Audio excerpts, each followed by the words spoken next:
more engaging frameworks on how they can get impact to the workshop ni sangat bagus to spark new idea and new perspective, suatu penyelidikan yang berimpak tinggi.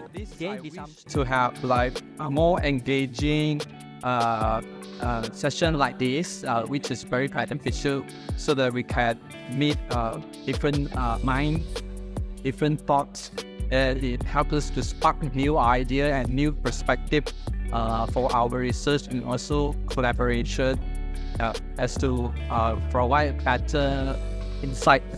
I was interested in learning how I could use my preclinical biological knowledge in giving an impact like society.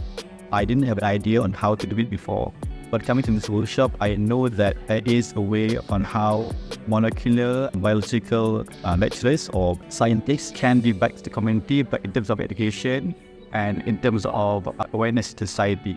But I do feel that there should be a separate model according to different courses.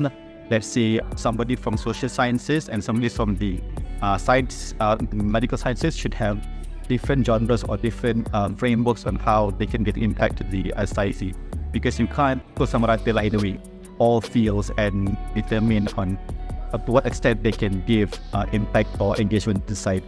I guess in terms of impact and engagement, some fields or some courses have it easier, and it's more different when you compare across courses. For example, your sciences, engineering, law, and they all have different ways on giving an impact in society.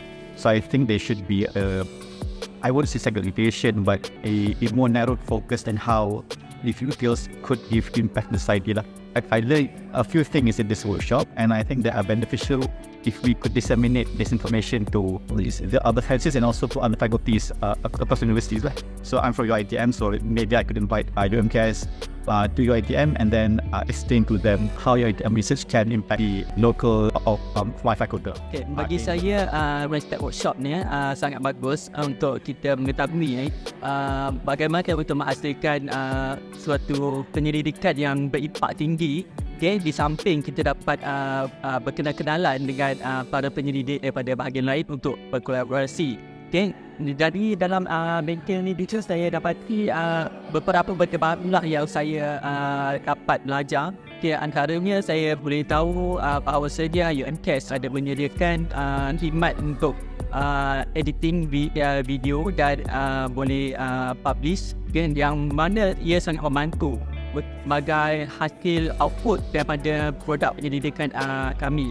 Dan begitu juga kami dapat tahu juga bagaimana kolaborasi dengan pihak-pihak ketiga, contohnya dengan pihak DBP untuk menghasilkan penerbitan bagi apa sahaja produk yang akan dihasilkan. For example, ada modul lah